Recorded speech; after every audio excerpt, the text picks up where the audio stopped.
క్రీస్తునందున్న ప్రియులకు ప్రేమతో వందనాలు తెలియజేయుచున్నాను.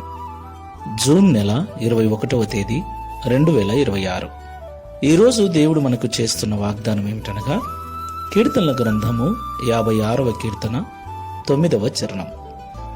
నేను మొరపెట్టు దినమున నా శత్రువులు వెనుకకు తిరుగుదురు, దేవుడు నా పక్షమున నున్నాడని నాకు తెలియను. ఆమెన్. నా ప్రియమైన సహోదరి సహోదరులారా, దేవుణ్ణి నమ్మిన బిడ్డలమైన మనకు ఈ లోకంలో ఎన్నో బాధలు, ఎన్నో ఇబ్బందులు, ఎన్నో పోరాటాలు. వాటన్నిటిలో దేవుడు మనతో ఉన్నాడని లోకానికి మనకు ఎప్పుడు తెలుస్తుంది? అవన్నీ తొలగిపోయినప్పుడు తెలుస్తుంది.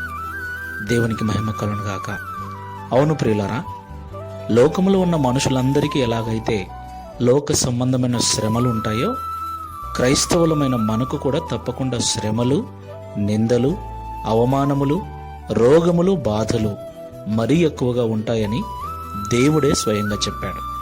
అయితే దేవుని నమ్మిన బిడ్డల వైపు లోకము చూసినప్పుడు, లోకము మనతో దేవుడున్నాడని నమ్మాలి అంటే మనకొచ్చిన సమస్యలు తొలగిపోవాలి, వాటన్నిటి నుంచి మనము విడిపించబడాలి. అప్పుడే దేవుడు మనకు తోడుగా ఉన్నాడని లోకము నమ్ముతుంది.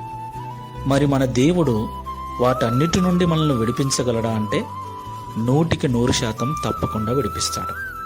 ఎప్పుడూ మనము దేవునికి మొరపెట్టినప్పుడు. దేవునికి మహిమ కలుగును గాక.